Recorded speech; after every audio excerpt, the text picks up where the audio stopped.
الجزء السابع من افطار البدرشين بحي السيدة خديجة، والجزء ده مخصص للعبثيات فقط يا جدعان. محدش يتضايق بقى من اصحابي ولا يزعل لما اتريق عليه في الفيديو ده، انتوا اللي بتعملوا حاجات غريبة. ما يقعش الا الشاطر بقى.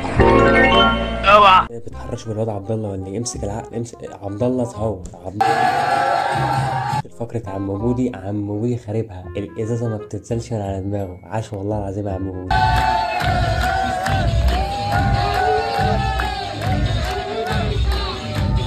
ابراهيم عشان تهزر معاه، ده لو نفخ الكف هتموت يا ابني مننا هنا. يوسف عصام شكله اتأثر بتأثير الضفدع، رايح نازل طالع نازل، مش فاهم فيه. اشك ان اللحمة اللي اكلناها فيها حاجة غريبة. وهنا علي كان بيدور على كتكوت بس ملقوش، يعني الموضوع تحت السيطرة.